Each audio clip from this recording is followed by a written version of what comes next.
Esta sesión está dividida en 3 partes.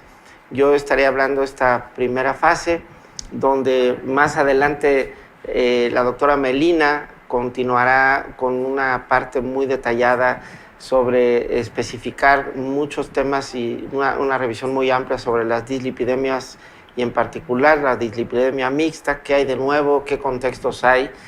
Y bueno, pues al final yo también tocaré algunos temas finales sobre la importancia de llegar a las metas, de utilizar una terapia combinada. Ustedes saben que la enfermedad cardiovascular es la principal causa de muerte tradicionalmente en nuestro país.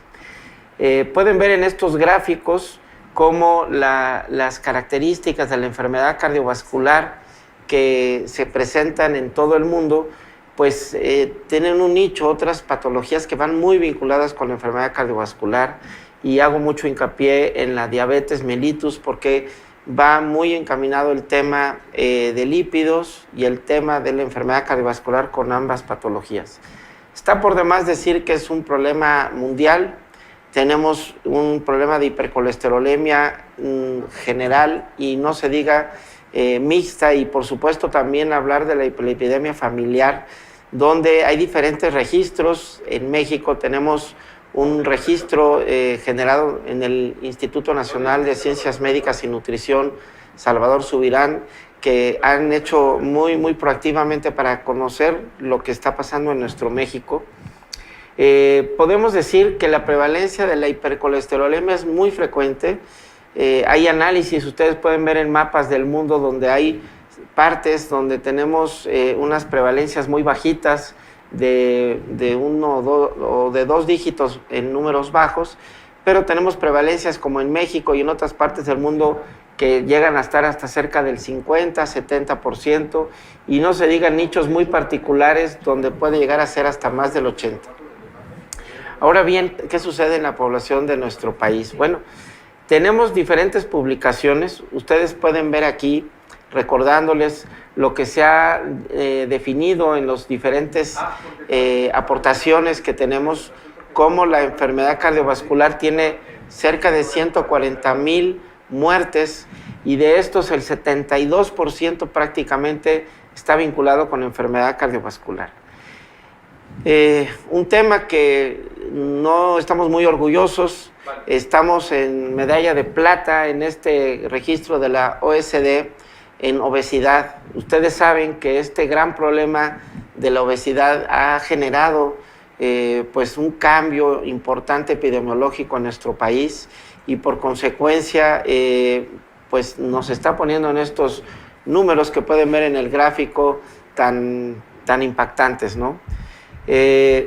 También podemos decir que 6 de cada 10 mexicanos se conocen con algún tipo de dislipidemia, y esto hablaré un poco más adelante sobre este punto, pero quiero decirles que este problema de lípidos, de dislipidemia, lo podríamos tradicionalmente dividir en un formato donde decimos que cerca del 43% tienen identificado problemas de elevación del colesterol total, que tenemos cerca de también una tercera parte de pacientes con elevación de más de 150 miligramos por decilitro de triglicéridos. Contamos también, que es algo muy característico en la población mexicana, con perfiles de colesterol HDL, conocido tradicionalmente como el colesterol bueno, y el cual cerca del 60% lo padecen de los mexicanos, y una asociación de una dislipidemia mixta, pues lo tienen cerca del 18% en algunos registros. Bueno, esta génesis de la aterosclerosis, como lo pueden ver en este cuadro, es multifactorial. Podemos hablar de procesos inflamatorios que tienen que ver con la obesidad, que tiene que ver con la resistencia a la insulina, que tiene que ver también con la formación de otras patologías como sería la diabetes mellitus, y de alguna manera esto se asocia con los diferentes niveles o rangos de alteraciones, como pueden ver, de dislipidemias en formatos mixtos. Y esto finalmente se asocia tanto el síndrome metabólico como la diabetes mellitus en un contexto que va a impactar clínicamente en la enfermedad aterosclerosa. Ustedes saben perfectamente que esta es una enfermedad panvascular, es una enfermedad que si bien afecta a las arterias coronarias, al corazón, y es la primera causa de muerte, también va a afectar las arterias que van al cerebro y que van a impactar con eventos vasculares cerebrales, con isquemias cerebrales transitorias, y que evidentemente a nivel sistémico, en la aorta, con el riesgo de generarse aneurismas, y en la enfermedad propiamente vascular periférica, con afectación que, como ustedes saben, limita mucho la calidad de vida, la enfermedad vascular periférica. En algún foro internacional, precisamente en Argentina, me tocó escuchar a un compañero mexicano, un cardiólogo, decir que México éramos el número 1 en amputaciones por enfermedad vascular periférica. Entonces, todo esto nos hace dejar muy en claro que estamos hablando sobre una enfermedad muy grave, una enfermedad muy seria, y que por lo mismo tenemos que tomar muchas acciones. Ustedes pueden ver qué se decía y qué decimos en los diferentes registros de información que tenemos en México a través de las encuestas de salud en el 2012 y en el 2018. Y poner muy práctico esta imagen, yo les diría que señalen el no. Y quiero que visualicen ese 50% del 2012 que generamos prácticamente la misma cantidad de pacientes que no se conocen. Es decir, estamos hablando que la mitad de la población encuestada no sabe si está o no está con problemas de colesterol. Y el primer mecanismo para esto pues es porque no presenta síntomas hasta que haya una complicación. Y esto es uno de los mensajes que tenemos que transmitir en la educación, la necesidad de medir los niveles de perfil de lípidos. Si hablamos en el tema de la diabetes, el tema genético en la diabetes, pues también nos ha perjudicado.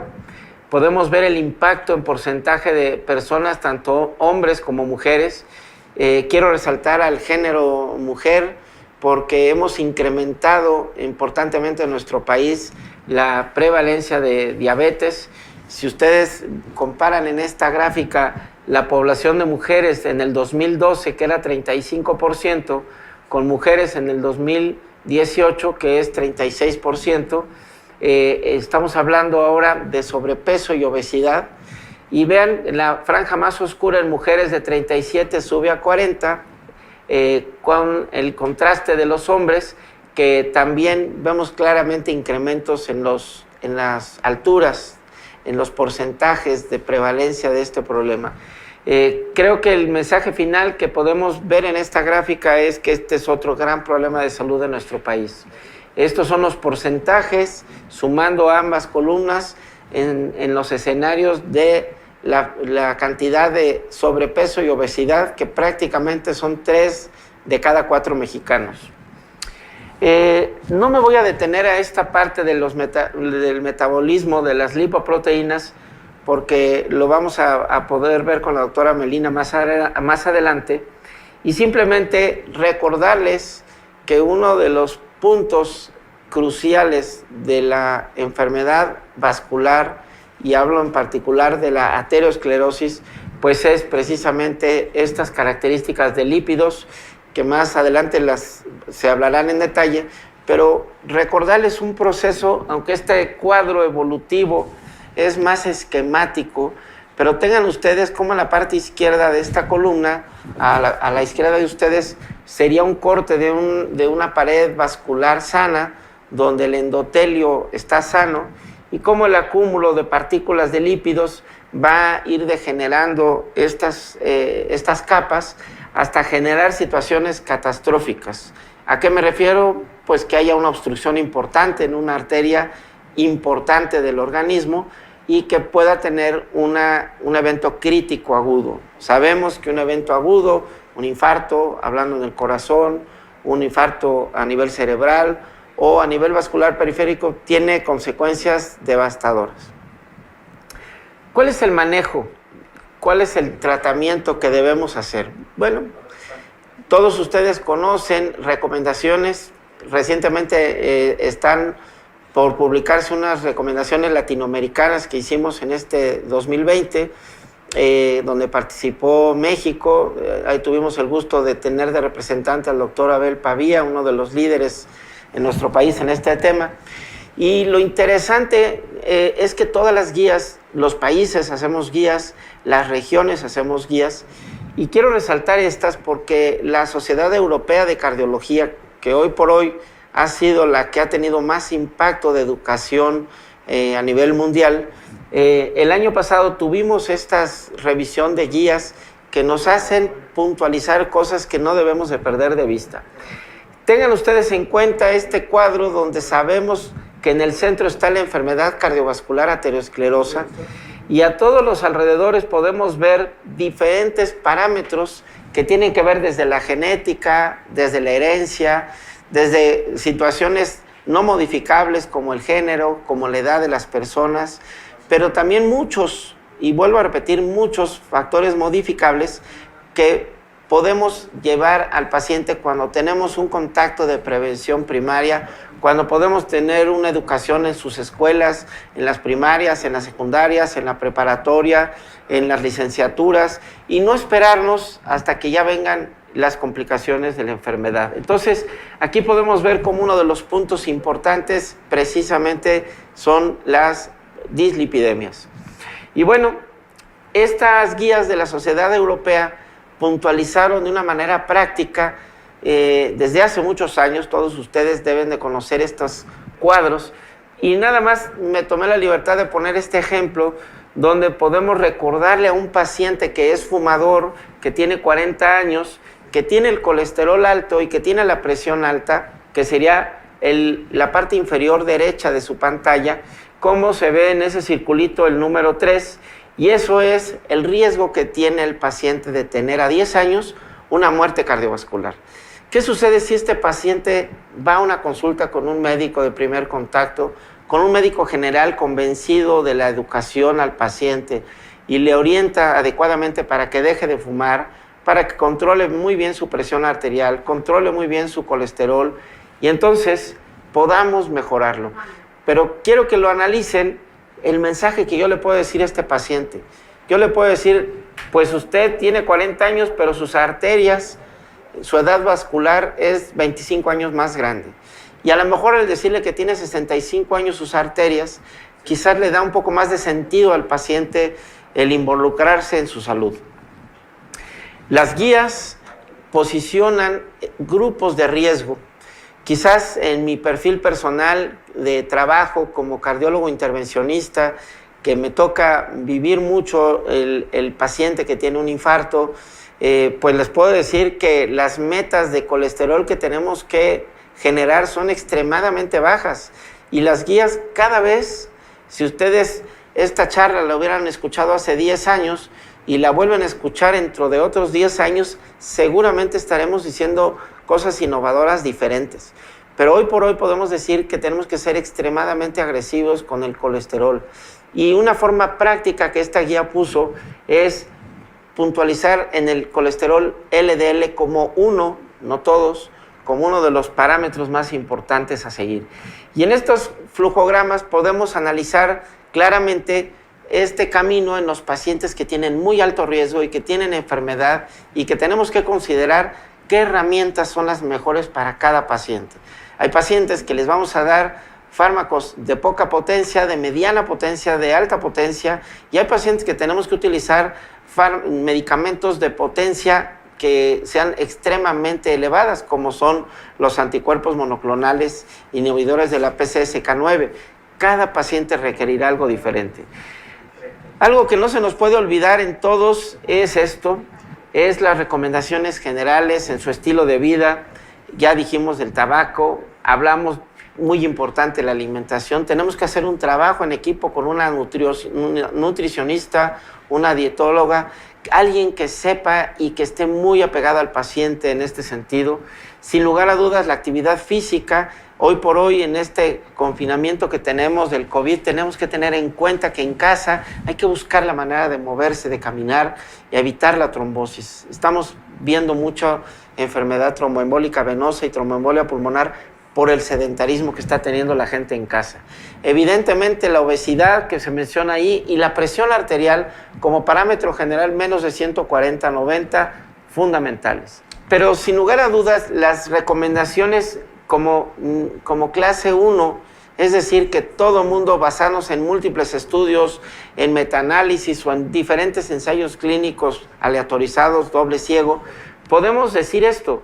Podemos decir que hay que medir el colesterol total para medir el riesgo cardiovascular, que nos sirve medir el HDL, que nos sirve, por supuesto, medir el LDL y también recomendado medir los triglicéridos como parte de esta evaluación.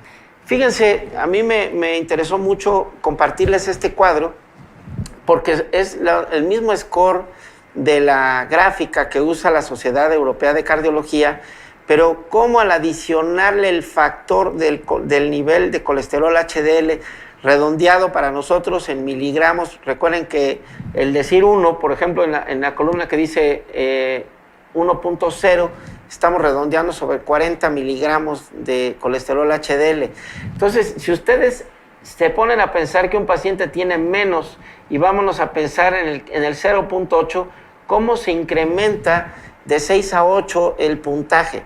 Y así como este pequeño ejemplo que les digo, si ustedes juegan con el gráfico de medir el colesterol, en este caso HDL, pueden darse cuenta de la implicación que tienen incrementar la precisión de riesgo en estas escalas de score. Y bueno, pues yo con esto voy a dejar a mi primera parte de la presentación.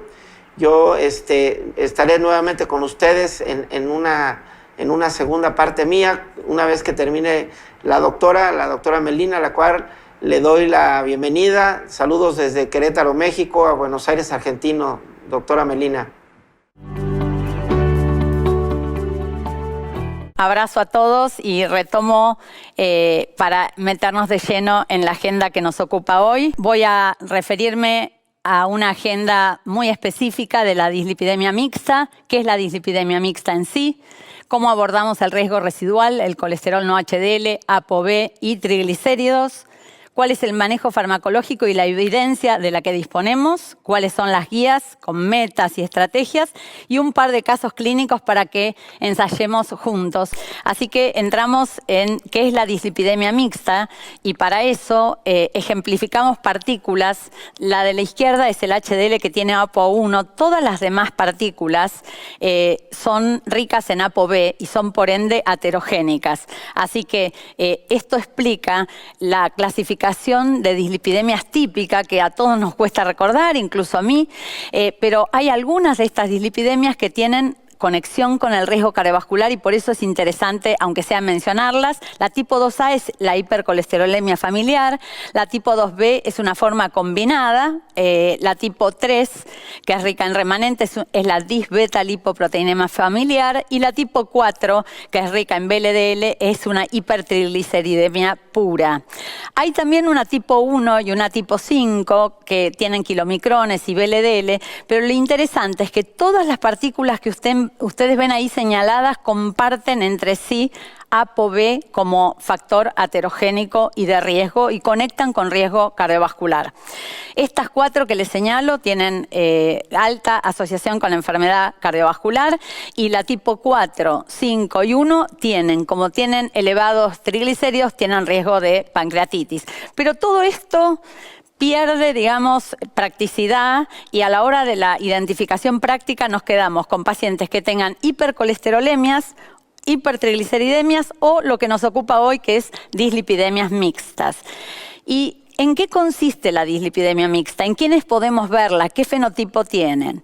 El fenotipo típico está señalado allí, tiene un colesterol no HDL alto, una ApoB alta, triglicéridos altos, HDL, como mencionó Marco Antonio, bajo, y LDL que engaña un poco, puede ser normal incluso, o normal bajo, o estar levemente aumentado. ¿En quiénes lo buscamos? En diabéticos, en síndrome metabólico, en obesos, en pacientes con insuficiencia renal, pero más allá de esas patologías o de esos síndromes, es clarísimo que busquemos ese fenotipo con no HDL alto, ApoB alta y triglicéridos elevados, porque todo eso se asocia a incremento de riesgo cardiovascular. Entonces, repasando ya lo que es la dislipidemia mixta, entramos en lo que es el análisis del riesgo residual con foco en colesterol no HDL, ApoB y triglicéridos. Esta es la reducción de riesgo asociada al descenso del LDL de los principales trials con estatinas, como ustedes saben, varios de los clásicos estudios que nos muestran que las estatinas reducen muchísimo el riesgo, pero resulta un riesgo residual que no es menor. Incluso en los estudios CARDS, que randomizó diabéticos a atorvastatina 10 o placebo, y en el estudio Júpiter, que randomizó pacientes, muchísimos pacientes, 18.000 pacientes, la mitad de ellos con síndrome metabólico a rosuvastatina o placebo, hubo descensos impresionantes del riesgo, pero aún así persiste el riesgo residual en estos pacientes. Entonces, nosotros podríamos decir que del 100% del riesgo cardiovascular, cuando usamos estatinas, logramos un descenso a un riesgo residual que queda remanente, que podríamos definirlo a través de factores de riesgo no lipídicos, como que el paciente siga fumando o sea hipertenso, y factores de riesgo lipídicos. Dentro de los factores de riesgo lipídicos, podríamos pensar en bajar más el LDL, y esto es clave, es sin duda un actor protagónico, y el Impruvit que asoció ezetimibe a simvastatina y los estudios Fourier y Odyssey Outcomes con PCSK9 inhibidores, evolocumab y alirocumab respectivamente, mostraron que más bajo es mejor. O sea, el LDL cuanto más bajo mejor. Pero hay algo que queda por fuera de ese riesgo que nos muestra el LDL, que el LDL tal vez no logra capturar. Y voy a enfocarme en eso. ¿Qué es el colesterol no HDL? Y ApoB. El colesterol no HDL es una diferencia o una resta sencilla, que es el colesterol total justamente menos el HDL. Entonces, si volvemos a nuestras imágenes de partículas, las partículas están conformadas, cada una de ellas, por triglicéridos y colesterol. Fíjense cómo el LDL tiene un predominio claro de colesterol versus VLDL o remanentes de kilomicrones que tienen mucho más triglicéridos. Si tomamos el colesterol de todas ellas, esto es el colesterol total, ese colesterol total está integrado por una gran parte que es de no HDL y el HDL ejemplificado a la izquierda. Y si tenemos en cuenta las apoproteínas involucradas, la ApoB está en las partículas aterogénicas y la APO1 en conexión con el colesterol HDL, y de ahí que el colesterol no HDL tenga tanto que ver con el colesterol, con la apoproteína B. Entonces, vamos a ejemplificarlo en la práctica. Estos son los valores de dos pacientes, uno a la izquierda y uno a la derecha. Ambos, fíjense que tienen colesterol total idéntico y LDL idéntico en 130. Pero el paciente de la izquierda tiene HDL de 50 miligramos y el paciente de la derecha tiene solo HDL de 30. Y esto ya nos tiene que hacer identificar algo que es diferente, que es el HDL bajo tan prevalente en nuestras comunidades.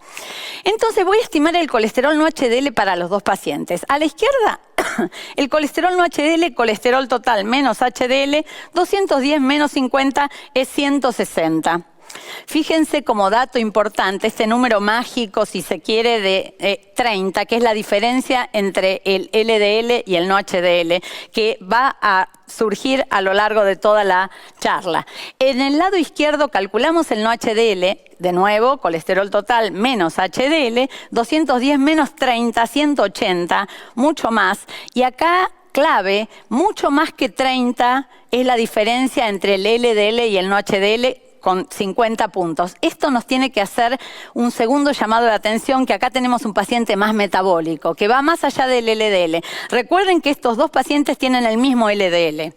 Entonces vamos a ejemplificar con triangulito verde las ApoB y con círculos amarillos las LDL. Ambos pacientes, les recuerdo, en el centro, ambos con 130 de LDL, pero el paciente del lado izquierdo tiene pocas partículas, tiene menos partículas de de LDL y por ende menos ApoB, y el paciente de la derecha, que recordemos tenía menos HDL, tenía más diferencia entre el LDL y el no HDL, tiene más partículas del LDL y tiene más ApoB. Este paciente es más metabólico y tiene claro más riesgo cardiovascular y tenemos que hacer foco en ese tipo de panel.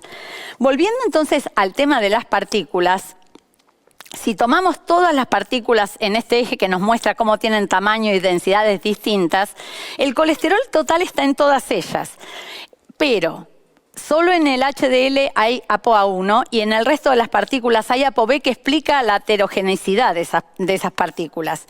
Y fíjense que el colesterol total está integrado por HDL y no HDL, y a su vez un nuevo concepto: el no HDL es la suma de dos cosas: el LDL más los remanentes de triglicéridos. Así que vamos a verlo en la práctica como cuando pedimos en una receta un panel bioquímico, los pedidos habituales, y enfocamos en el colesterol no HDL. El colesterol no HDL, que es la diferencia de total menos HDL, también es la suma del LDL y de los remanentes de triglicéridos.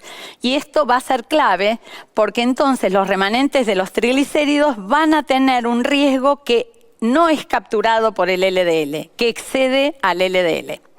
Y el número mágico es 30. Cuando ustedes ven que hay más de 30 entre el LDL y el no HDL, ese es un paciente con riesgo metabólico que excede al LDL. Finalmente, sobre el LDL, la estimación puede ser directa, o por cálculo de Friedwald, o por un cálculo más reciente, publicado en los últimos 2 años, que se llama de Martin Hopkins. Entonces vamos a mostrar un minuto qué es esto de Friedwald y Martin Hopkins. Habitualmente tenemos un cálculo de Friedwald que nos llega por el laboratorio. La fórmula es que el LDL es el colesterol no HDL menos triglicéridos sobre 5. 5 es un factor fijo. En cambio, el método de Martin Hopkins nos permite estimar un factor más personalizado, más útil en algunos casos. ¿Cómo hicieron esta elaboración? Tomaron muestras de más de 1 millón de sujetos, de cohortes con cohortes de derivación y validación, y armaron una regresión de una tabla de 180 celdas. Estas celdas lo que nos proveen es el denominador, que en vez de ser fijo, 5 como Friedwald, es un denominador variable. Fíjense que en la parte verde de todas las celdas es casi 5, o sea que pacientes promedio tienen un Friedwald y un Hopkins similar, pero este Hopkins tiene una doble entrada dada por los triglicéridos y por el no HDL, que nos permite estimar un factor específico para la persona, que entonces deja de ser el factor fijo 5, y en este caso puse un ejemplo con 4.2. ¿Cuándo nos sirve Hopkins en vez de Friedwald? Básicamente en 2 casos: cuando el LDL es muy bajo o cuando los triglicéridos son altos. O sea, que cada vez que ustedes tengan un LDL muy bajo o triglicéridos altos, pueden usar el Hopkins, que va a ajustar mejor a su LDL colesterol. Y volvamos entonces al ejemplo de las partículas. Acá tenemos un paciente que tiene un LDL de 70, con remanentes de 30. Nosotros no lo sabemos, pero los remanentes, como decíamos, son exactamente la diferencia entre el LDL, que es de 70, y el no HDL en este paciente, que es de 100. Acá sabemos ya que el ApoB es de 60, un valor adecuado. Es un paciente que está bastante adecuado, a pesar de tener triglicéridos limítrofes. Miremos este otro paciente a la derecha. Este otro paciente tiene también LDL de 70. O sea, el LDL nos hubiera dicho que ambos pacientes son iguales. Pero el paciente, entre el LDL de 70 y su no HDL de 130, tiene el número mágico ya no de 30, sino de 60, que equivale a remanentes aumentados. Cuando ustedes, de nuevo, tienen más de 30 entre LDL y no HDL, tenemos que poner foco y vamos a preguntar, a interrogar si podemos tener más data. Como los triglicéridos son mayores de 200, vamos a pedir un ApoB al estudio bioquímico y vamos a tener posibilidad de distintas ApoB. El paciente de la izquierda, el que nos queda en el medio, tiene ApoB de 90, el paciente de la derecha tiene un hiper ApoB. Cada vez que tengan un triglicérido de 200 o más, pueden pedir un ApoB. Y si el triglicérido alto se acompaña de ApoB alta, ese es un paciente de riesgo. Entonces, es, sospechamos que el paciente es de riesgo porque tiene más que 30 de diferencia entre LDL y no HDL y porque tiene un hiper-ApoB.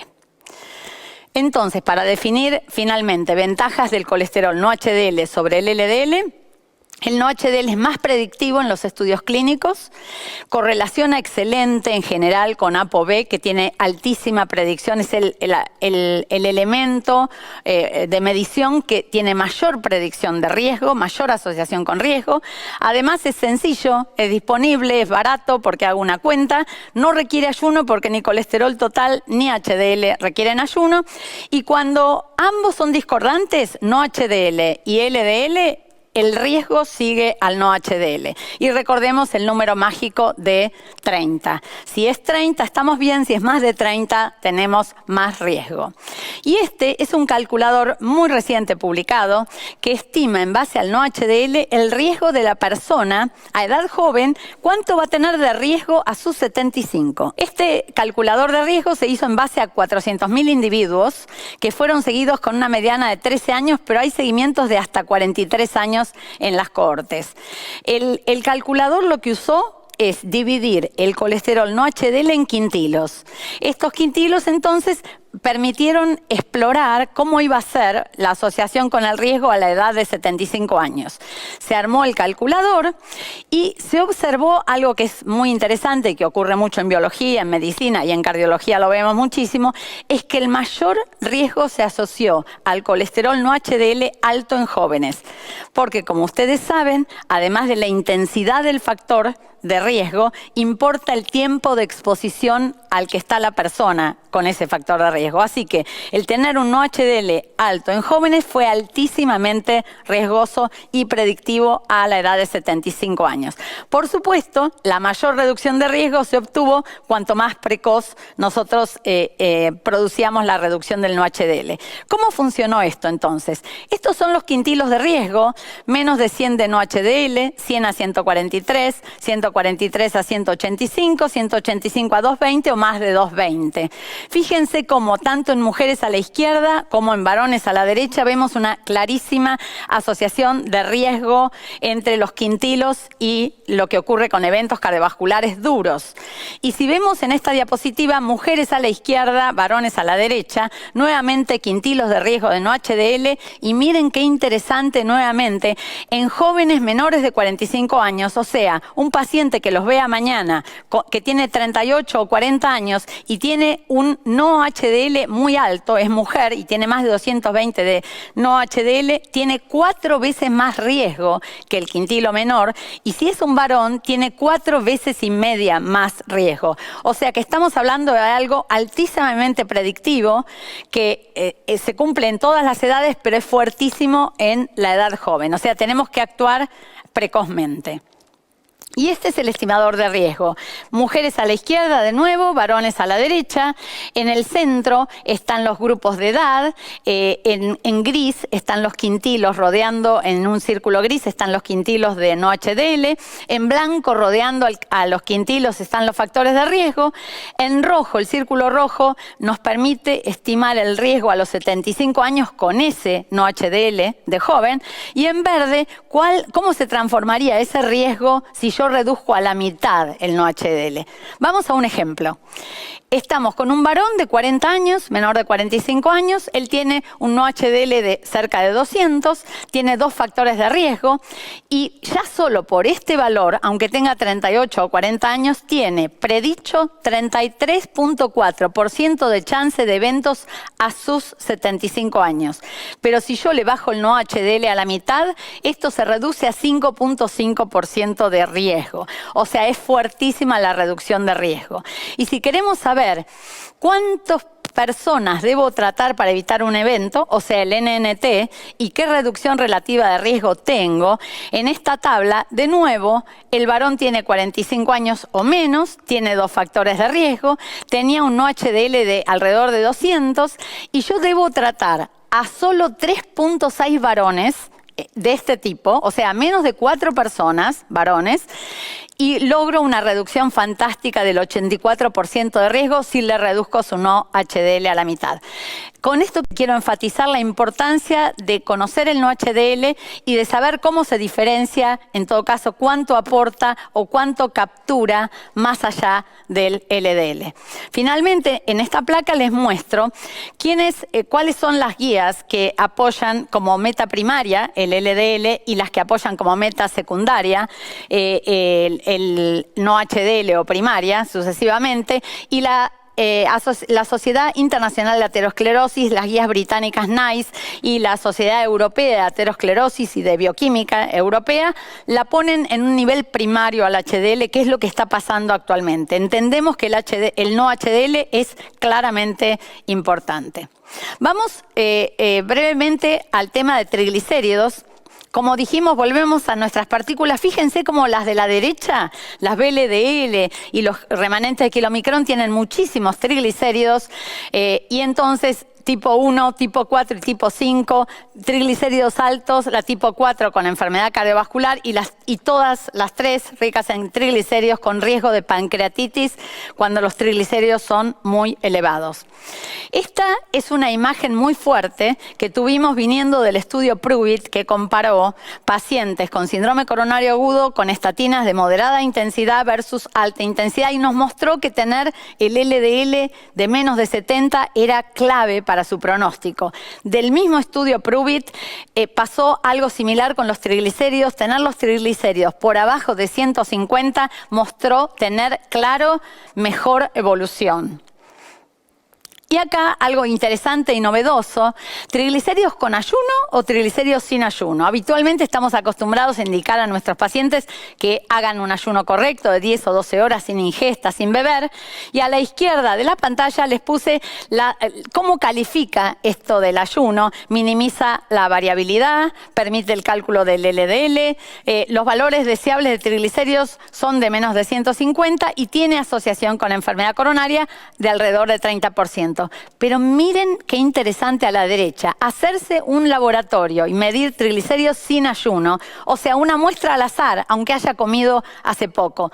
Simplifica la extracción de la muestra, el valor deseable es un poquito más laxo, menor de 175, pero tiene una tremenda asociación con enfermedad coronaria, prácticamente del doble que la del triglicérido con ayuno. Así que esto es un dato novedoso e interesante. Y acá el impacto de los triglicéridos sin ayuno, al acecho, cómo se asocian fuertemente a enfermedad coronaria a la izquierda y a ACV isquémico a la derecha. Finalmente, del estudio de salud de las enfermeras, de la mujer, se evaluó cuál era el impacto de los triglicéridos de acuerdo a cuántas horas había entre la toma de la muestra y la última ingesta. Y fíjense que el mayor impacto en la predicción de los eventos cardiovasculares estuvo en los triglicéridos obtenidos en muestras que tenían 2 a 4 horas de la última ingesta. O sea, tengan en cuenta desde ahora, triglicéridos sin ayuno son sumamente predictivos y útiles. Si volvemos entonces a nuestro concepto de riesgo residual, y entendemos que en abscisas están todas las edades y la línea de puntos es el momento u horizonte del evento cardiovascular. Ahí arriban tardíamente pacientes que tienen todos los factores de riesgo adecuadamente controlados y mucho más temprano a la línea del evento de riesgo cardiovascular arriban aquellos pacientes que no tienen elementos preventivos y que tienen sus factores de riesgo mal controlados. Cuando usamos estatinas, nosotros ahí tenemos un riesgo modificable global. Cuando usamos estatinas, ese riesgo global se reduce, pero queda un riesgo residual. Y acá la adición de terapias no estatínicas, fibratos, ezetimibe, PCSK9 inhibidores y otras moléculas que están viniendo, seguro pueden jugar algún rol. Entonces, siguiendo con nuestra agenda, revisemos la evidencia disponible de los fármacos. Sabemos que tenemos estatinas, fibratos y brevemente omega 3. Los grandes estudios de estatinas, todos ahí ejemplificados en prevención primaria y prevención secundaria, que muchas veces están como falsamente divididos. Vean que los de prevención secundaria tienen riesgo obviamente más alto, arrancan de riesgos más altos, pero en realidad prevención primaria y secundaria son un gran continuo de riesgo y las estatinas son claves en la reducción de riesgo en todos los niveles. Y de ahí viene evidencia muy fuerte del CTT con más de 175.000 individuos en estudios controlados y randomizados con estatinas que nos muestran que las estatinas reducen el riesgo independientemente del LDL inicial, independientemente de la edad, del género, de si el paciente está en prevención primaria o secundaria, en diabéticos y no diabéticos, e independientemente del riesgo cardiovascular de base. Dicho sea de paso, en diabéticos hay una reducción promedio de 20, 21, 22% de riesgo promedio con estatinas. Y este es un metaanálisis solo de diabéticos para mostrarnos que hay una reducción clarísima y coherente en todo tipo de eventos coronarios, vasculares, cerebrovasculares, etcétera, de manera tal que por cada 1 milimol, o sea, por cada 39 miligramos por decilitro de descenso de LDL, se obtiene una reducción de riesgo cercana al 21%. O sea que las estatinas son un sí para todos estos pacientes con dislipidemia mixta. Veamos qué tenemos de fibratos. Este es un estudio metaanalítico de 2.500 pacientes que evaluó el impacto de los triglicéridos con dos estrategias. Ya tenían estatinas y el punto era si tenía sentido duplicar la estatina versus asociar con fibratos, y el estudio fue claramente a favor de la medicación dual, o sea, el tratamiento dual de estatinas y fibratos fue más beneficioso para reducir los triglicéridos en pacientes ya tratados con estatinas versus duplicar la estatina. En este otro estudio que evalúa la eficacia de simvastatina más fenofibrato en pacientes todos con dislipidemia mixta, casi 600 pacientes. Ustedes ven a la izquierda fenofibrato y simvastatina en sus dos dosis, 20 o 40. En el medio simvastatina en sus dos dosis, pero sola.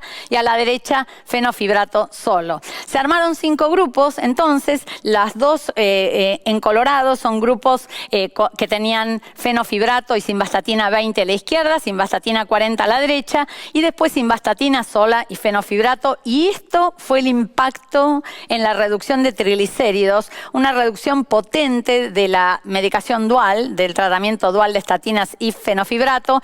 No hubo reducción en simvastatina a baja dosis, hubo una reducción marginal con simvastatina con una dosis mejor y una reducción importante de alrededor de 26% con fenofibrato solo, pero les enfatizo la fuerte mejora del tema de triglicéridos con, en este caso, la medicación dual. Y el estudio Safari, que evaluó además de eficacia temas de seguridad de la combinación, randomizó 600 individuos a simvastatina en baja dosis versus simvastatina más fenofibrato y obtuvo lo siguiente en impacto lipídico. La combinación fue mejor para reducir los triglicéridos, para reducir el VLDL, para reducir el no HDL, tan importante como revisamos, para reducir el LDL, para incrementar el HDL y finalmente, y clave, para reducir el ApoB. Además, la combinación se asoció a que las partículas, en vez de ser muchas y pequeñas y densas, eran más ligeras y más grandes, lo cual tiene desde ya menos riesgo. Entonces, cuando nosotros a un paciente que ya tiene estatinas le adicionamos un fibrato, lo que vamos a ver es un incremento del HDL, una reducción importante del ApoB y del no HDL y una reducción fuertísima de triglicéridos. Más o menos, ¿cuánto? Hablando siempre de pacientes con estatinas, o sea, estos pacientes están todos tratados con estatinas y entonces, una vez que uno les adiciona el fibrato como armando la terapéutica dual, en general se obtienen 15% de incremento de HDL, una reducción cercana al 10-12% de no HDL y de ApoB y una tremenda reducción de triglicéridos que ronda el 40%. O sea, fuertísimo impacto. Pero pero el impacto en eventos cardiovasculares no acompañó todo esto. Acá están todos los estudios controlados y randomizados de gran escala. El estudio de Helsinki fue el único que alcanzó un punto final primario. Era un estudio desde ya sin estatinas, en la era preestatínica. El estudio con bezafibrato, el estudio BIP, y con fenofibrato, Field y Accord, no alcanzaron, como ustedes ven en la columna, en el punto final primario, diferencia significativa. Sí, en el análisis de subgrupos, pacientes con triglicéridos altos y con HDL bajo tuvieron beneficio.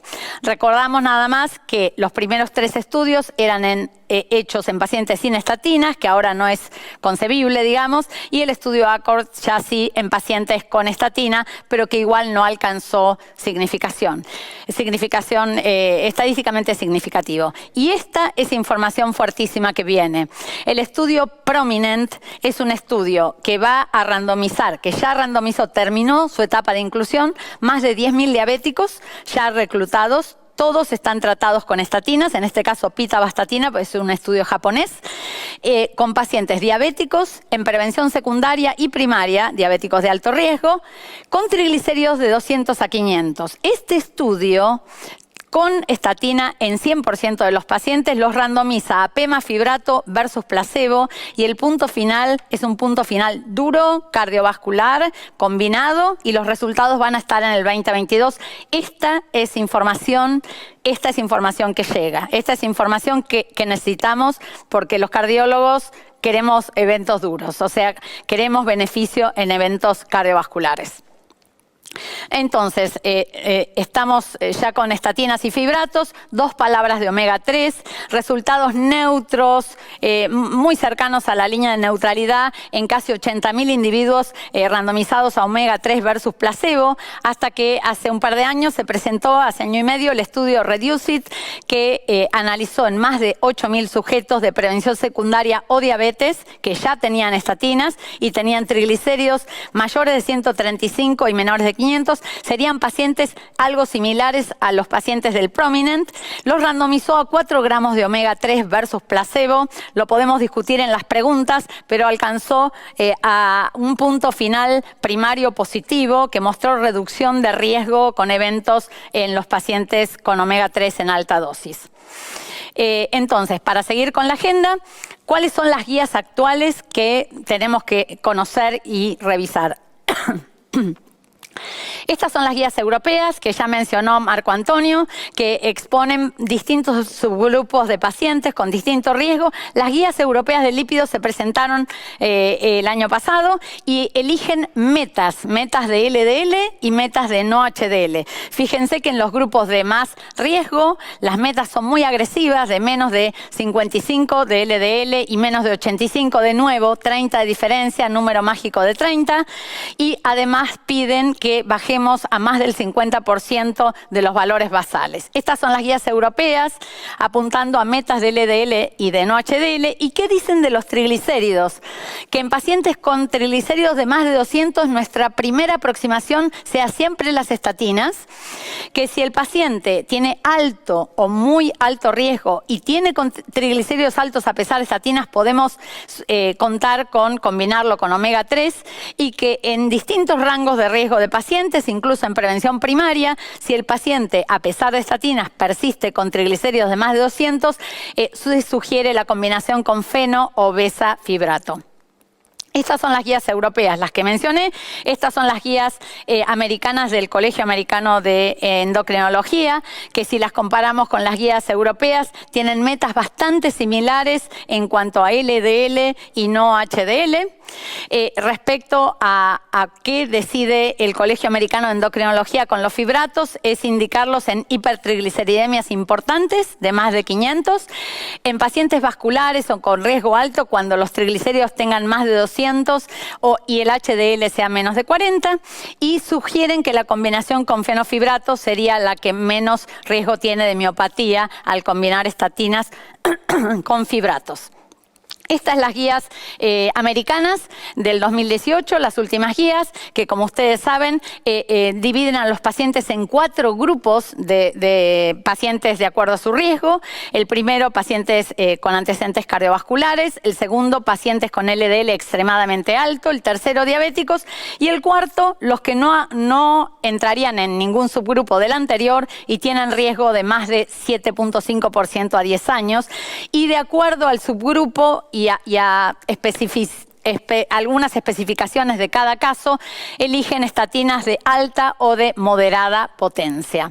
Si entendemos que las de moderada potencia, para recordar, que se mencionó ya, son las que reducen el LDL en 30 a 50% y las de alta potencia las que lo hacen en más de 50%. Y simvastatina es una estatina que en las dosis que se debe usar, entre 20 y 40 miligramos, es una estatina de moderada potencia. Además, las guías de lípidos del 2018 enfatizan que tengamos en cuenta estos factores o circunstancias que incrementan el riesgo. Y en sí tenemos síndrome metabólico como dato importante, hipertrigliceridemia de más de 175 y ApoB de más de 130, o sea, un hiper-ApoB. Estos son elementos claves que la guía americana también señala. Respecto a los fibratos, la guía americana sugiere la combinación con fenofibrato por menor riesgo de miopatía severa. Y finalmente las guías de la Asociación Americana de Diabetes, nuevamente y basados sobre todo en el estudio ACCORD, sugieren que pacientes diabéticos reciban, si lo necesitan, combinación de simvastatina y fibrato, particularmente si los triglicéridos son de más de 204 y el HDL menos de 34, que son las marcas que usó el estudio ACCORD. Entonces, entendiendo toda esta guía, ¿por qué pensar en una píldora? En general, cada vez que uno piensa en una píldora o en un comprimido, imagina a los pacientes con esos pastilleros que siempre a nosotros nos traen. Obviamente, la píldora única, la dosis única, reducir dosis, acotar tomas, privilegia la adherencia y la compliance de los pacientes.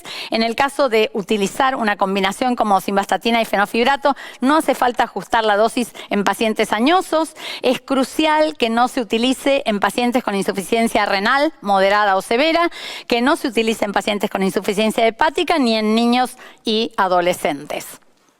Pasamos entonces a completar el tema del riesgo residual como idea. Este es un paciente con su riesgo cardiovascular full, completo, con estatinas bajo al riesgo residual y me quedo con ese riesgo, con fármacos probablemente no estatínicos de distinto tipo, intento acotar el riesgo residual y lograr quedarme con un riesgo a lo mínimo que pueda llegar a acotarse.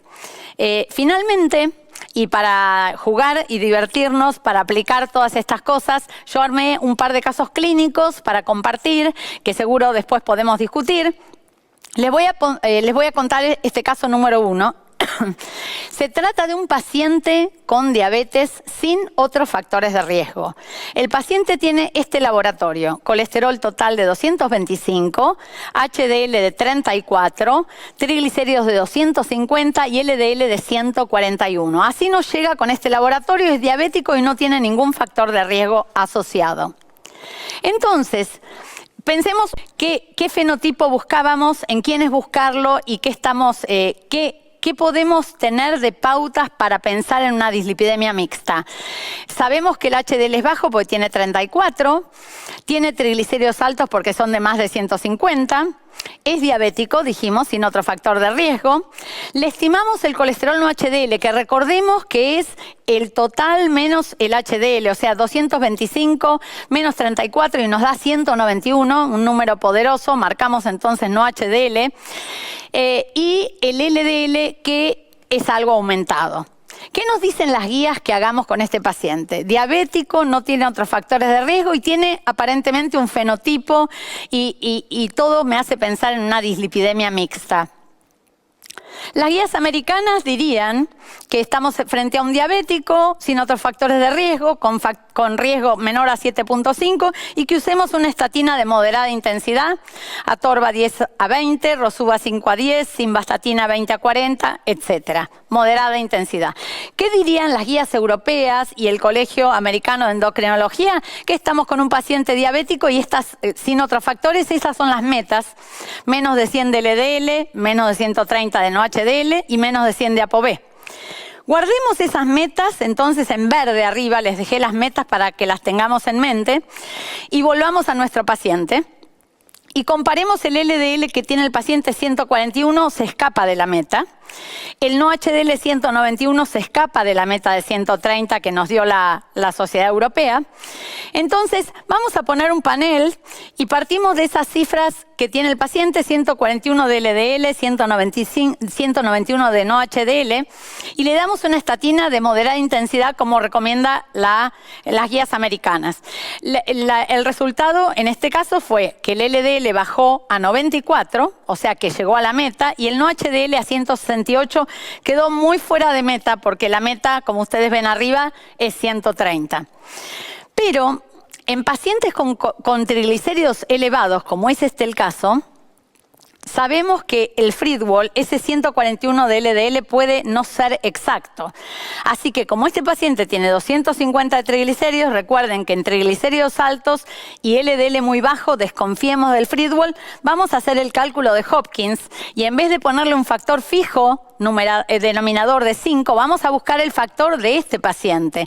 Entonces, en la doble entrada, recordemos que tenía 191 de no-HDL y tenía 250 de triglicéridos y el denominador entonces a aplicar no es 5, sino que nos da 6.1 y ahí nos permite obtener un LDL más real, más ajustado al paciente. Volvemos a nuestro caso y vamos a reemplazar ese 141 por el actual 150, que es más real, y a la izquierda, en el panel naranja, el 150 que no llega a la meta con una estatina moderada. Como desentono ahora en las dos metas, voy a pedir la posibilidad de hacer un ApoB. Entonces le pido un ApoB y el paciente tiene 120 de ApoB, o sea que es un hiper-ApoB. Esto me hace pensar nuevamente en incremento de riesgo cardiovascular y si paso en limpio todo mi paciente, me queda que el LDL es alto, que el no-HDL es alto respecto a las metas, que el ApoB es un hiper-ApoB, es muy alto respecto a las metas. Entonces, partiendo de esos valores iniciales, en vez de usar estatinas solo, aplico estatinas de moderada intensidad y fibratos y con esto logro que los tres, en este caso, se ajusten a las metas ideales. En este caso, ¿por qué yo pensé en quién combinar? ¿Por qué combinar en este paciente? ¿Qué datos de este paciente nos llevaron a que la estatina podía combinarse con fibrato para beneficio del paciente? Que el HDL era bajo, que los triglicéridos eran altos, que el no-HDL era alto, que el ApoB era muy alto. Y recuerden el número mágico, que hay una diferencia entre el LDL y el no-HDL mayor de 30, en este caso 41. Todos esos elementos me dieron a mí la pauta de que combinar el tratamiento de estatinas y fibratos era mejor que estatinas solo. Y vamos a un último caso. Este caso 2 que les traigo, es un paciente obeso. No es diabético, tiene síndrome metabólico, tiene un riesgo de 10% estimado por scores y tiene las siguientes cifras. Colesterol total de 178, HDL de 28, triglicéridos de 670, elevadísimo triglicérido, riesgo de pancreatitis y LDL indosable, según me informan, por triglicéridos altos. Pensemos entonces en fenotipo, en quién buscar, qué tiene de dislipidemia mixta este paciente. Desde ya, HDL muy bajo, triglicéridos extremadamente altos, tiene síndrome metabólico, es obeso y estimemos su no HDL, que dijimos que es el total menos el HDL, 178 menos 28 da 150, también es un elemento que está alto. Finalmente, el LDL está aparentemente indosable, entonces voy a recurrir al método de Hopkins para intentar chequear mi LDL, ya que el laboratorio no me lo pudo dar. El no HDL entra por un lado y los triglicéridos entran por otro, y esos me permiten estimar un denominador, que en vez de 5 es 8.8. Entonces obtengo ahora sí el LDL que no pude tener, que en este caso es de 73. Yo no sabía si el LDL era muy alto o estaba adecuado, así que ya lo puedo incluir en nuestro caso. El LDL estimado por Hopkins es 73. Les recuerdo, el no HDL es de 150. ¿Qué nos dicen las guías? Repasamos: obeso, síndrome metabólico, riesgo de 10% a 10 años, con este tipo de resultados de laboratorio. Las guías americanas nos dirían que no es ninguno de los primeros 3 grupos, es un paciente con más de 7.5 de riesgo, que le demos estatinas de moderada intensidad. ¿Qué nos dirían las guías europeas y el Colegio Americano de Endocrinología? Que es un paciente, de nuevo, con riesgo de más de 10%, metas de LDL menor de 100, no HDL menor de 130 y ApoB menor de 100. Traslademos entonces que además tenía triglicéridos elevadísimos y la meta es menos de 150. Nos llevamos estas metas de nuevo a nuestro caso, en verde arriba las metas y nuestro paciente en naranja, y veamos cómo estamos respecto a las metas. Y fijémonos que el LDL está en meta, está menor de 100, es de 73, el no HDL está fuera de meta, los triglicéridos están elevadísimos, y es clave cuando tengan triglicéridos altos saber si el ApoB es alto, porque el triglicérido cobra mucho valor aterogénico cuando se acompaña de un ApoB alto, así que le pido un ApoB y el ApoB es 130, es muy elevado, entonces tenemos también un hiperapoB. Entonces partimos de esas cifras y directo a este paciente con triglicéridos tan altos tengo que asociarle alguna medida capaz de reducir triglicéridos. Utilizo estatinas de moderada intensidad y fibratos, podría incluir también la posibilidad de alta dosis de omega 3, y logro la meta en LDL, que ya estaba en meta, la optimizo, el no HDL se pone en meta, el triglicérido baja mucho, no llega por abajo de la meta, pero bajó mucho, y el ApoB se pone en meta. ¿Por qué nos tenemos que dar cuenta que en este paciente servía el tratamiento dual? Por estos datos, porque los triglicéridos eran muy altos, el no HDL era muy alto, el ApoB era muy alto, y el HDL, aunque no tenga una meta, nos identifica pacientes metabólicos, pacientes en donde el riesgo no se mide. Fíjense cómo este paciente tiene LDL en meta y tiene un montón de elementos que se asocian a riesgo. Y acuérdense del número mágico de más de 30 entre LDL y no HDL, que en este paciente es altísimo, es de 77. Para terminar entonces, ¿en qué personas buscar este paciente para darle una medicación dual? ¿Y qué fenotipo buscar? HDL bajo, triglicéridos altos, ApoB alta, no HDL alto. El LDL no nos ayuda mucho, pero sí nos ayuda si la diferencia es mayor de 30. Estos pacientes tienen un riesgo que escapa al LDL. Es un riesgo que probablemente el LDL no logra capturar. Entonces, para terminar, desde Argentina, mensajes para tener para ustedes, para la práctica diaria, para tener en casa, más que para llevar a casa, para tener en casa. La dislipidemia mixta se asocia a mayor riesgo cardiovascular, que no siempre es capturado por el LDL. El tratamiento debe incluir estatinas en todos los casos. El LDL en meta no alcanza y probablemente requiere un tratamiento combinado, y una de las opciones es fibratos, y la reducción de riesgo en estos pacientes metabólicos es un importantísimo desafío, y nueva evidencia, fundamentalmente a través del estudio Prominent, está llegando para ayudarnos con estos pacientes. Muchas gracias a todos. Bueno, yo terminaría hablando sobre algunas reflexiones en relación a la terapia combinada para mejorar los lípidos, y tenemos que dejar muy en claro qué pacientes les vamos a ofrecer esta opción terapéutica. Yo me limitaré también a un solo caso por cuestiones de tiempo, y bueno, pues yo empezaría recordándoles, como saben todos ustedes, que la terapia dual es una estrategia terapéutica cuando buscamos más de un factor de controlar, o cuando el factor que queremos controlar no va a ser suficiente con monoterapia. Entonces, de ahí que tengamos en cuenta que estas curvas que ven ustedes sobre el impacto terapéutico que pudiéramos tener, pues va a depender de la persona a quien estemos hablando. Hemos hablado de guías y insistir en el mensaje de las guías. Las guías nos van a recomendar, por supuesto, como primera opción, el uso de las estatinas. Ya la doctora Melina ha mostrado toda la evidencia de estudios que tenemos a favor de por qué utilizar en prevención primaria y en prevención secundaria las estatinas, ¿no?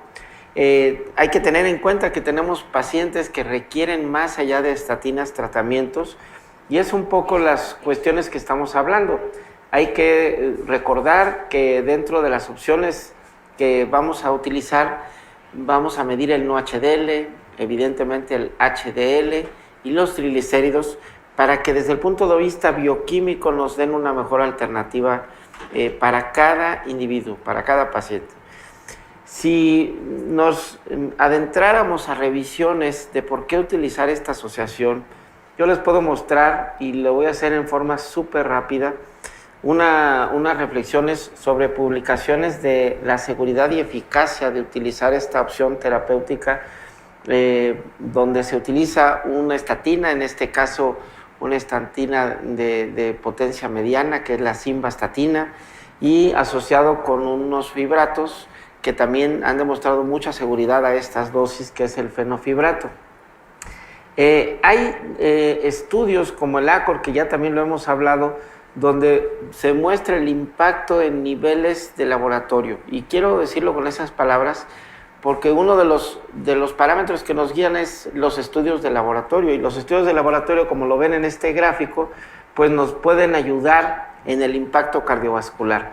No es nada más la estatina, seguramente que en muchos casos es estatina, en algunos casos es algo más, y esta opción de utilizar el fenofibrato vendría siendo una opción adicional, no tanto en niveles de colesterol LDL, que sí tiene un impacto, como lo veremos, pero en todo lo demás adicional del no-HDL. Quiero aprovechar esta gráfica para recordarles uno de los beneficios que pensamos con los fibratos, y que fue precisamente en este estudio el impacto que tuvo la adición del fenofibrato al tratamiento y la regresión de digamos, de la retinopatía diabética proliferativa. Y esto, pues evidentemente nos da un enfoque más allá, que es precisamente preocuparnos por el contexto integral del paciente, que en este caso sería su visión, ¿no? Que busquemos tener una mejor visión. Bueno, algo que también nos ayuda esta asociación dual es en la reducción de biomarcadores, de parámetros inflamatorios. Hoy por hoy seguimos hablando de parámetros de inflamación. Actualmente hablamos mucho en insuficiencia cardíaca, hablamos mucho en los síndromes coronarios. ¿Qué importancia tiene el reducir o el tener un diagnóstico de estos biomarcadores? No nada más en diagnóstico, sino en pronóstico. Pues tengan en cuenta que también estos fármacos reducen biomarcadores, y esto seguramente debe de tener un efecto aditivo. Desde hace cerca de 13 años también se demostró en pacientes que eran sometidos a intervencionismo coronario, que habían requerido una angioplastía, y cómo tienen un impacto en todos los parámetros que ven aquí, utilizando en este caso dos diferentes estatinas, asociándolo con el fenofibrato. Y cómo en el análisis específico de cada grupo de lípidos, pues vemos el beneficio de la asociación, haciendo mucho hincapié en los triglicéridos y en la reducción y en la elevación del colesterol HDL. La asociación de ambos también fue estudiado en estudios con pacientes exclusivamente diabéticos, y pueden ver ustedes cómo la asociación en diabéticos también tiene un beneficio en forma aditiva en bajar lípidos, y en este caso estamos hablando de los triglicéridos. Una reflexión: ¿a qué dosis logramos el mejor beneficio del paciente? Bueno, Hablando específicamente de los fibratos y del fenofibrato, se estudiaron dos diferentes mediciones de laboratorio con 145 y con 160 miligramos, y prácticamente vemos que no hay una diferencia sustancial en ellos, y de ahí que la recomendación de comercial que se tiene de 145 pues es un equilibrio de seguridad y eficacia muy efectivos. Podemos ver aquí cómo los parámetros del cambio de los fenofibratos asociado con la simvastatina pues tienen muchísima repercusión en reducir, como ven ahí, el basal de los niveles de triglicéridos a un 38%, y así sucesivamente del resto de los parámetros que pueden ver en la gráfica. Algo adicional que quiero insistirles es que precisamente ambas dosis que hemos platicado tienen un impacto benéfico muy similar, y de ahí por qué no modificar la dosis a más altas dosis.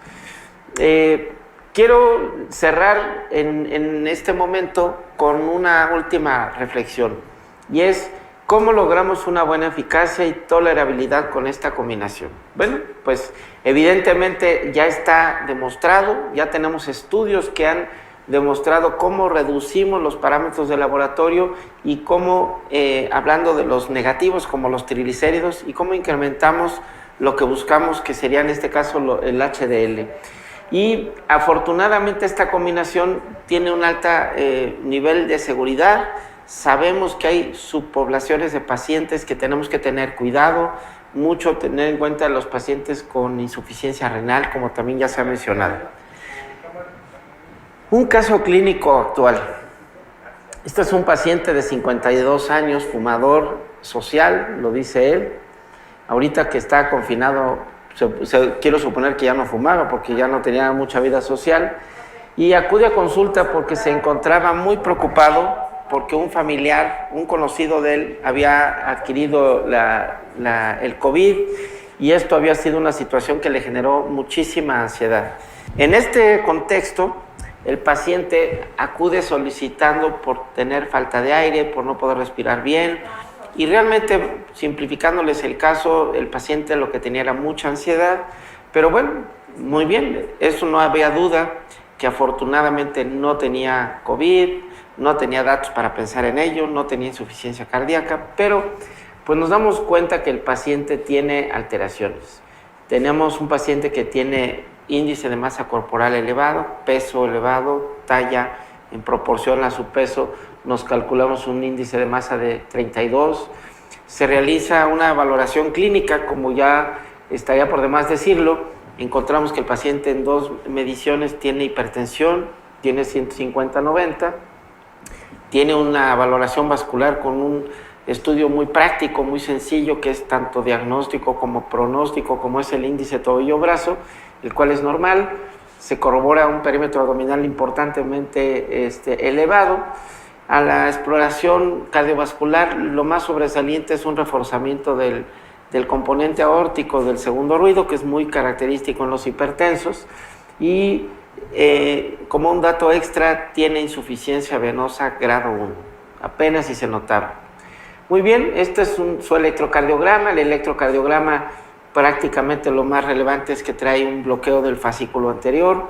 Se le hicieron estudios de laboratorio en ayunas. Resaltaría que su biometría hemática es normal, resaltaría que tiene proteinuria en un examen general, y el perfil de lípidos quiero que lo analicemos en la química sanguínea, porque tiene elevada la glucosa, tiene 109, tiene una creatinina y urea normales, el ácido úrico prácticamente también, y el perfil de colesterol que ven ustedes ahí, pues en México hablamos mucho del tantito, es un poquito alto, y este poquito alto desafortunadamente para el paciente se minimiza, ¿no? Como yo pensé que lo normal era nada más 200, porque históricamente siempre se hablaba de ese rango, pues tener 202 es poquito, ¿no? Si la glucosa normal es menos de 100 y tiene 109, pues es poquito. Y esto, pues desafortunadamente nos deja muy lejos de lo que este paciente está en una situación vulnerable. Vean ustedes los niveles de triglicéridos elevados, arriba de 200, en 220, un HDL bajo, y este es un perfil muy característico genéticamente de nuestra población mexicana. y un colesterol no HDL de 172. Este paciente está enfermo del corazón, esta sería una reflexión, tiene enfermedad cardiovascular, pues es hipertenso, es lo único que estoy identificando, pero piensen en cosas adicionales y cómo podemos estar certeros de ello. Tiene un electro que no tiene un infarto, y yo creo que uno de los aprendizajes que tenemos que entender en los pacientes que tienen riesgo cardiovascular es evaluarlo. Y en este caso, una prueba de esfuerzo nos ayuda a ver el comportamiento tanto del consumo de energía, tanto de la capacidad aeróbica y obviamente si hay alguna alteración. En este caso, la prueba de esfuerzo fue negativa para isquemia con un comportamiento hipertensivo en el esfuerzo. Por estos mismos hallazgos de tener cardiopatía hipertensiva como sospecha, se le decide hacer un ultrasonido, un ecocardiograma transtorácico en reposo, el cual nos corrobora que tiene una hipertrofia del ventrículo izquierdo en forma concéntrica, no tiene alteraciones en la movilidad y tiene la fracción de expulsión conservada con una disfunción diastólica tipo 1. Bueno, pues entonces yo vengo a analizar mi paciente y tengo que ser muy cuidadoso en definir qué tiene mi paciente. Y a veces el decir qué tiene mi paciente, limito mucho mi terapéutica porque me quiero limitar a ponerlo en un punto. Ah, es un hipertenso. Ah, no, es un gordito. Ah, es un paciente con prediabetes. Entonces tenemos que verlo en forma más global y en este caso pues hay todo esto que mencionamos, tiene obesidad, tiene hipertensión, tiene una dislipidemia mixta y cumple criterios de síndrome metabólico adicional a esto. Entonces, con todo ello, sin lugar a dudas, tenemos que hacer mucha labor de educación con el paciente. Tenemos que fomentar que deje de fumar, tenemos que fomentar que haga actividad física, que tenga una orientación nutricional apegada a sus gustos, apegada a sus costumbres, pero buscando claramente metas. Y si yo pensara en el tratamiento antihipertensivo, sin lugar a dudas tenemos guías de recomendación y cada vez pensamos en utilizar combinaciones más que monoterapias antihipertensivas. En este caso puede haber una infinidad de ellas, pero me quise centrar a la reflexión de los lípidos.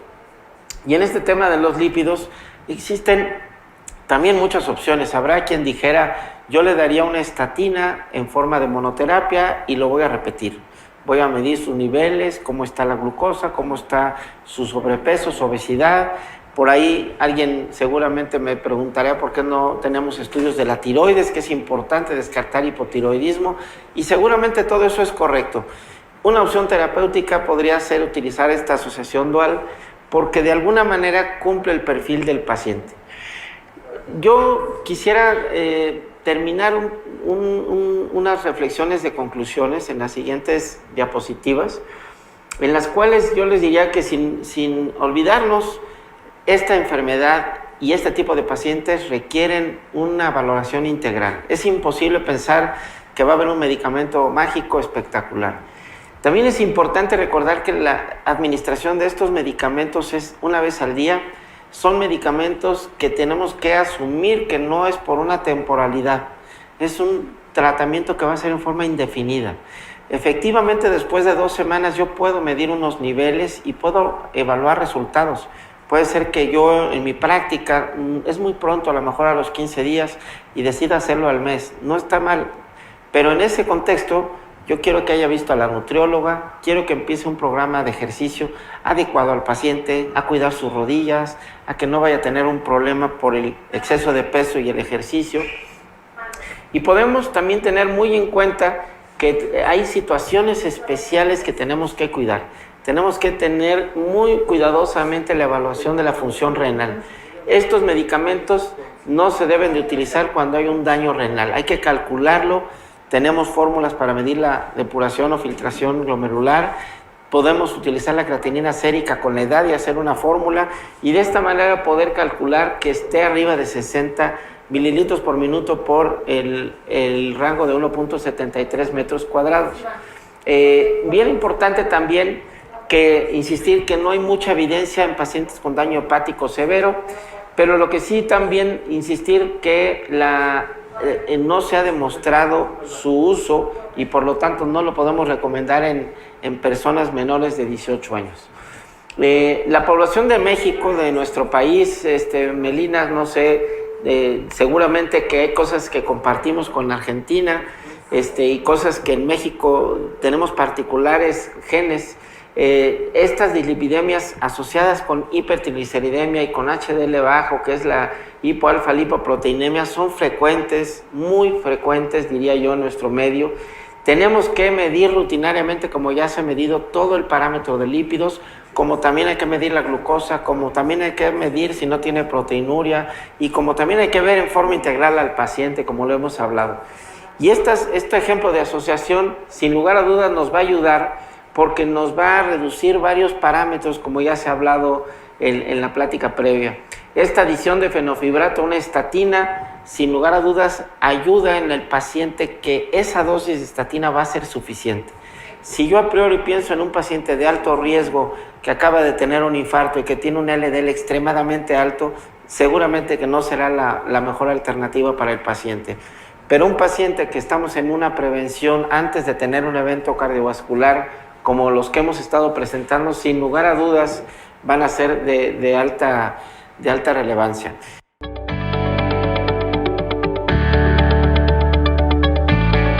Las guías europeas, que son de las más agresivas, dicen que en pacientes con evento cardiovascular debemos bajarla por abajo de 55 de LDL, pero si el paciente reitera eventos cardiovasculares a pesar de estar en meta de LDL en los 2 años, dentro de los 2 años, la meta de LDL debería ser de 40.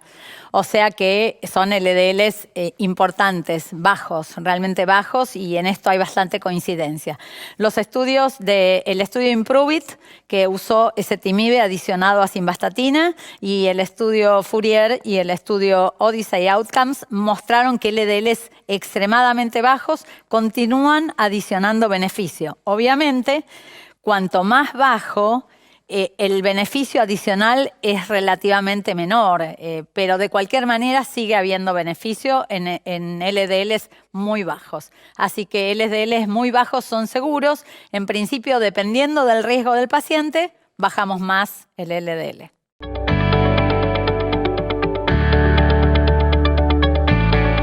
Al tema de hábitos, de dieta y ejercicio, que yo no me pude expedir por cuestiones de tiempo, la dieta y el ejercicio son muy útiles, particularmente en pacientes con dislipidemia mixta.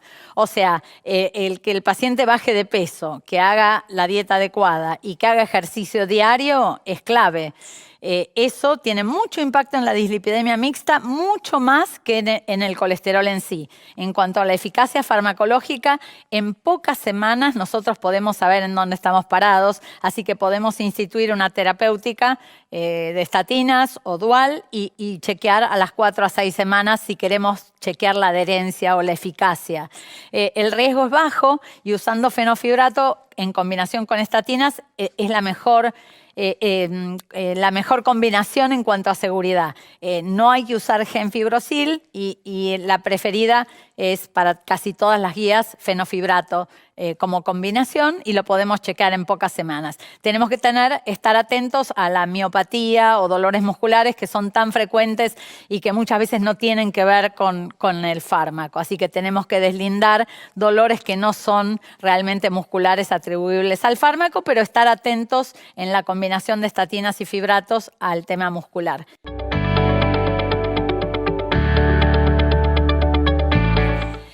Los triglicéridos han sido muy cuestionados y muy revisados en cuanto al impacto en el riesgo cardiovascular. Se estima que los triglicéridos altos tienen un impacto cardiovascular, como dijimos en la charla. Si son sin ayuno, pareciera que el impacto o la asociación de los triglicéridos es más fuerte. Es un poco más elevado el impacto de los triglicéridos altos en la mujer que en el varón. Es clave si los triglicéridos altos se acompañan o no de ApoB alta, porque si los triglicéridos altos se acompañan de una ApoB baja, normal, el impacto es sustancialmente menor. O sea, el triglicérido, cuando tenemos alto, pedimos ApoB, y si la ApoB es alta, le damos más jerarquía y trabajamos fuerte para bajar los triglicéridos, que en niveles muy altos se exponen a la pancreatitis. En cuanto al infarto, que es la pregunta particular del doctor, cuando uno ajusta a los triglicéridos por HDL y por colesterol no HDL, el peso de los triglicéridos en el riesgo de infarto y de eventos cardiovasculares es menor. Pero acordarnos de que si va acompañado de ApoB alta, tiene valor.